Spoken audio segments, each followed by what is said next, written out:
शिवाजी महाराजांच्या या भूमीला माझा नमस्कार। मैं मां दुर्गा, जरी मरी तिसाई माता और अंबरनाथ महादेव को आदरपूर्वक प्रणाम करता हूं।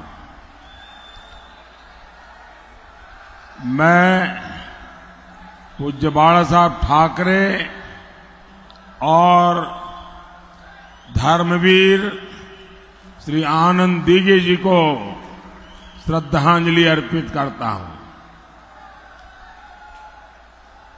साथियों, मैं कल्याण की धरती पर राष्ट्र कल्याण के लिए आपका आशीर्वाद मांगने आया हूं।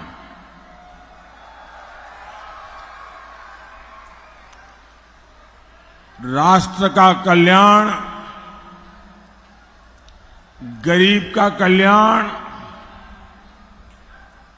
मैं गर्व के साथ कह सकता हूं कि आज के राजनीतिक माहौल में ये मुख्य कसौटी का केंद्र बना है। देश पहली बार 25 करोड़ मेरे गरीब भाई बहनों को गरीबी से बाहर निकलते देख रहा है। पहली बार हर गरीब के लिए पक्के मकान बनाने का पुरजोश काम चल रहा है। पहली बार हर घर को नल से जल मिले, ये अभियान सफलता की नई ऊंचाइयों को छू रहा है।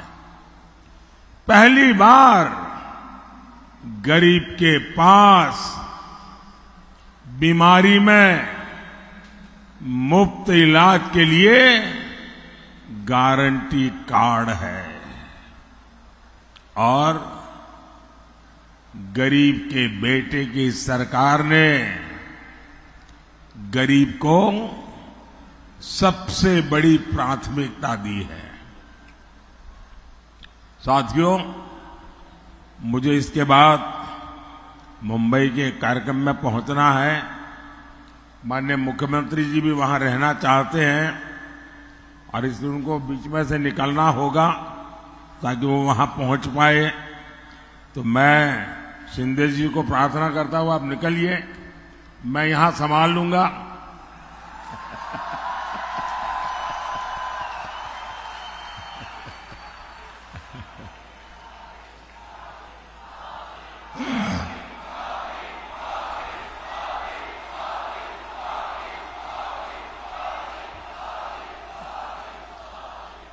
साथियों, आज पहली बार भारत में हम एक नया आत्मविश्वास देख रहे हैं। भारत आज छत्रपति शिवाजी महाराज की प्रेरणा से बुलंद हौसले के साथ बड़े लक्ष्य तय कर रहा है। सरकार बनने के बाद पहले 100 दिन में क्या काम करना है, कौन से फैसले लेने हैं,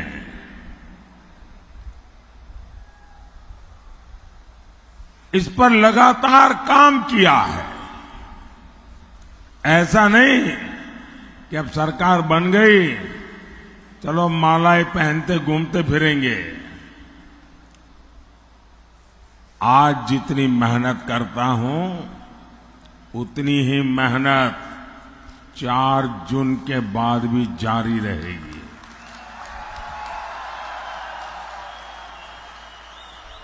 और इसलिए 100 दिन में क्या करना है, इसका ब्लूप्रिंट रेडी करके हम आगे बढ़ रहे हैं। और मुझे कुछ लोग कहते हैं कि मोदी जी इतना आत्मविश्वास। मुद्दा मोदी के आत्मविश्वास का नहीं है, मुद्दा जनता जनार्दन का अरसपरस विश्वास का है। लेकिन मैं जब कल काशी में था और बहुत सारे नौजवानों को इस समय चुनाव अभियान में मेरा मिलना का हुआ, मैं देख रहा हूं कि देश का नौजवान, उसके पास एक नई कल्पकता है, नए आइडियाज है, हर चीज को नए तरीके से करने का उसका तजुर्बा है। और इन दिनों जो मेरी उनसे बातचीत हुई है तो मैं बहुत प्रभावित हुआ हूं। अब मैं कोई लाखों नौजवानों के साथ तो बातचीत करना संभव नहीं हुआ मेरे लिए, लेकिन मैं देश के युवाओं को एक पर्सनल रिक्वेस्ट भी करना चाहता हूं, आग्रह भी करना चाहता हूं, क्योंकि इन दिनों जो मैं नौजवानों को मिला हूं, उन्होंने मुझे बहुत अच्छे सुझाव दिए हैं। तो मेरा मन करता है कि ये जो मेरा 100 दिन का विजन है, इसको मैं 125 दिन का पीरियड तय करूं। और जो 25 दिन नए मैं जोड़ रहा हूं, मैं चाहता हूं कि मेरे देश के नौजवान, उनके मन में जो ख्याल आए वो मुझे भेज दें। मैं उसमें से छांट करके ये 25 दिन बढ़ा करके मैं उसमें उसको शामिल करना चाहता हूं, क्योंकि मैं मानता हूं कि अब देश जिस तेजी से आगे बढ़ रहा है, हर पल नया विश्वास, नए सपने, नए संकल्प। और इसलिए मुझे पक्का विश्वास है कि देश के नौजवान मुझे वो सुझाव देंगे जो नॉर्मली हम लोगों की सोच में नहीं होते हैं, उसमें नयापन हो, भविष्य के लिए नक्कर बातें हो। और मैं चाहता हूं कि मैं इन युवाओं को लेकर के उनके विचारों के लिए 100 के दिनवा मला मेरा टाइम टेबल तो है ही है, अतिरिक्त 25 दिन का टाइम टेबल, उस दिशा में मैं सोच रहा हूं। मतलब कि करीब 4 महीने मैं बहुत तेजी से ऐसा फाउंडेशन तैयार करना चाहता हूं जिसके कारण मेरा 2047 का जो लक्ष्य है ना, वो और निकट भास आने लगे। और इसलिए मोदी का तो मंत्र है, आपके सपने, ये मोदी का संकल्प है। और आपके सपनों को जिसने मैंने संकल्प बनाया है, उसको सिद्ध करने के लिए मेरा पल पल आपके नाम,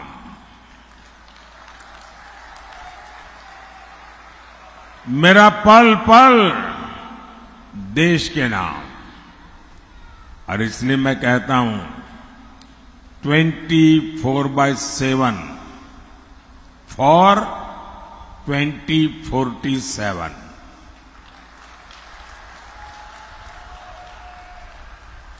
साथियों, आप मुझे बताइए, आज भारत जिस ऊंचाई पर पहुंचा है,